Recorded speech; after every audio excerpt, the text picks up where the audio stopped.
Hello guys, welcome to my YouTube channel Aizan vlog. र आज म चाहिँ सिलिचुङ गाउँपालिका 3 कोलबादेखि सिलिचुङ गाउँपालिका कार्यालय तामकुको मेन गाउँपालिका कार्यालयको अफिस जाँदैछु।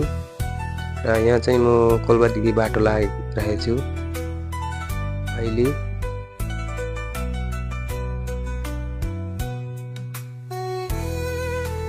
र यो ठाउँ चाहिँ खुर्दुवा भन्ने ठाउँ हो। र यो बाटोमा गोरेटो बाटो हिँड्दै जाँदाखेरि बाटोमै पाइने ठाउँहरू हो र हेर्न पनि सकिने ठाउँहरू जाँदै गर्दा बाटोमा। यो चाहिँ खुर्दुवा माथि काइजाले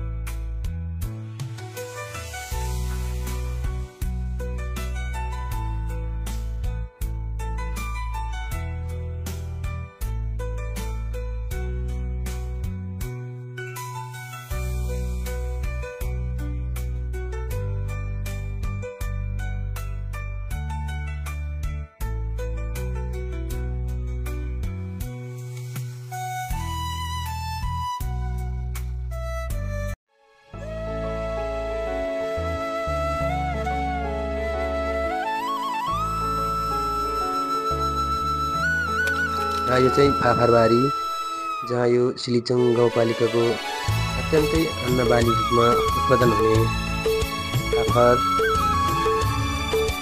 बाली यहाँ देखिरहेका छौँ।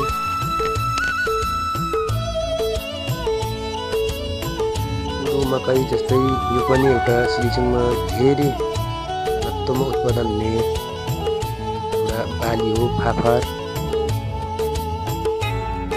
अर्ग्यानिक नै हो यो फापर। यो सिलिचुङमा उत्पादन हुने अन्नबालीको रूपमा मानिने बाली।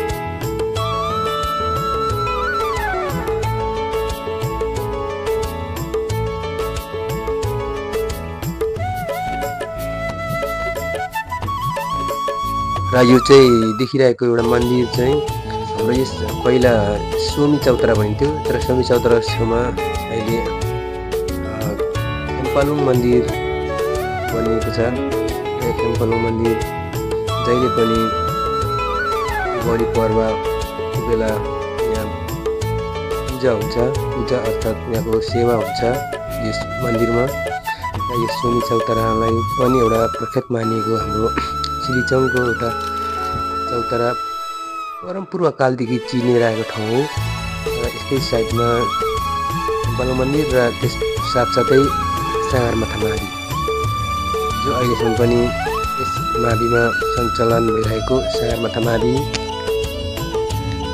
यस्तो रहेको छ। यो सगरमाथा माविको केही दृश्यहरू एक साइडदेखि